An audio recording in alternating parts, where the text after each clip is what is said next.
कर रही है, लेकिन इसमें प्रॉब्लम क्या है, मेंस देने पर इसमें प्रॉब्लम आती है। तो बैटरी पे आपको दिखा रहे हैं ठीक चल रही है। जैसे हम मेन सप्लाई हम इनपुट करेंगे इसमें, जैसा कि आप लोग देख सकते हैं, जैसे मेन सप्लाई में इनपुट कर दिया, यहाँ मेंस आ गया। इस पीरियड में ये जो है कि ये बीप का साउंड दे रहा है। दोस्तों मेरे चैनल पे आप नए आए हैं तो मेरे चैनल को सब्सक्राइब कर दीजिए। ठीक उसके बगल में नोटिफिकेशन का बेल है, उसको क्लिक कर दीजिएगा लेटेस्ट वीडियो अपडेट पाने के लिए। तो दोस्तों आपसे रिक्वेस्ट है, जब भी मेरा वीडियो दिख रहे थे स्टार्टिंग से लेके एंड तक देखिएगा, जो कि आपको अच्छी तरह से समझ में आएगी। नमस्कार दोस्तों, स्वागत है मेरे चैनल नागालैंड जीनियस इलेक्ट्रॉनिक्स में। दोस्तों आज एक फोल्ड आपको दिखाएंगे जो कि V4 का रहेगा, और इसमें देख सकते हैं ये बैटरी पे वर्क कर रही है।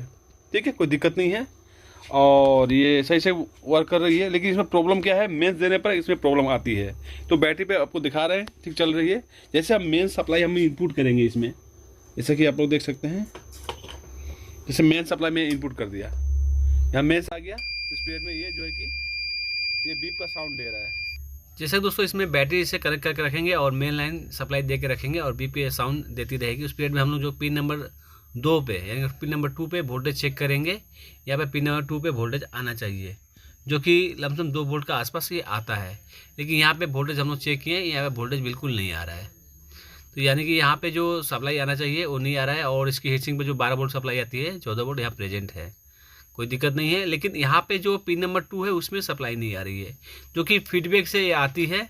तो फीडबैक से आती है तो इसके बीच में जितने रेजिस्टेंस है वो भी ख़राब हो सकते हैं, या फिर हो सकता है जो फीडबैक की 2 वायर है वाइंडिंग चेक कर लेंगे, वाइंडिंग भी ख़राब हो सकता है इसमें जो इसकी वाइंडिंग है।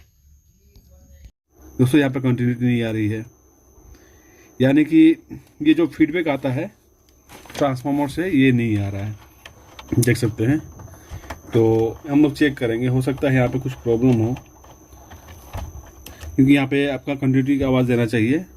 तो यहाँ पे एक जॉइंट रखा हुआ है, देखते हैं, या फिर हो सकता है कुछ प्रॉब्लम हो। उसका वाइंडिंग होता है एल्यूमिनियम होता है, यहाँ आपका वाइंडिंग से भी ये कट जाता है। तो यहाँ पे इसको, और यहाँ पे ये कटा हुआ है तो इसको हम लोग जोड़ेंगे।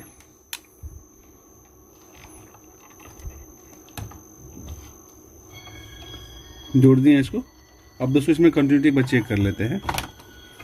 देखिए यहाँ पे इसको कंटिन्यूटी हम लोग चेक करेंगे।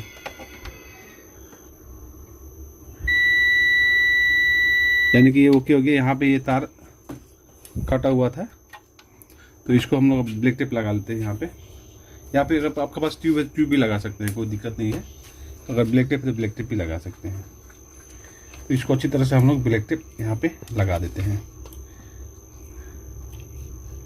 ठीक है, यहाँ ब्लैक टेप लगा दें, ये ओके हो गया। अब दोस्तों फिर इसको फिट लगाएंगे हम लोग, यहाँ पे लगा दिए। अब दोस्तों फिर से इसमें बैटरी कनेक्ट करेंगे हम लोग।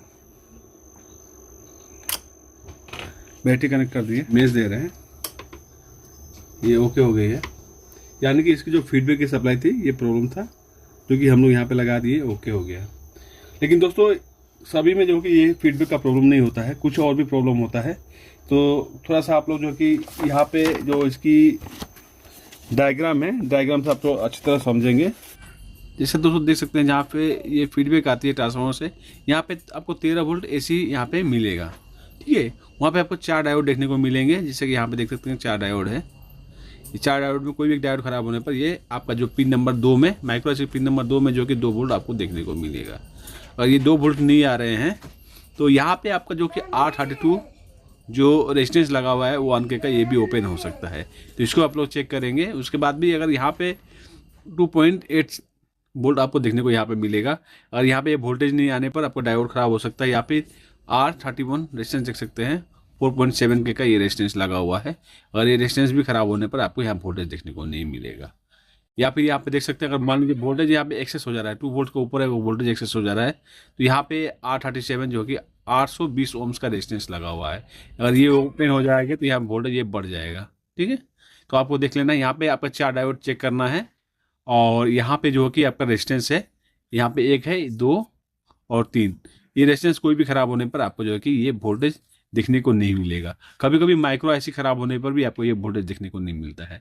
तो इसके लिए आप क्या कर सकते हैं, यहाँ पे माइक्रो IC के पिन नंबर 2 को अगर ओपन करके चेक करेंगे तो आपको यहाँ पे 2 वोल्ट देखने को मिलेगा। 2 वोल्ट नहीं आ रहा है तो आपको जो यहाँ पे कॉम्पोनेंट लगे हुए हैं जिसमें 4 डायोड लगा हुआ है और यहाँ पे 3 रेजिस्टेंस लगा हुआ है, ये खराब होने पर भी देखने को ऐसा प्रॉब्लम मिलता है। और फीडबैक आपको फीडबैक इसमें इस वाइंडिंग में आपको जो है कि मीटर से आप इसकी कंटिन्यूटी चेक कर सकते हैं। कंटिन्यूटी ओके है तो यानी कि ये वाइंडिंग ओके है।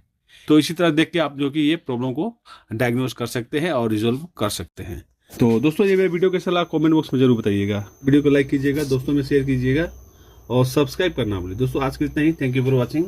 जय हिंद, जय भारत।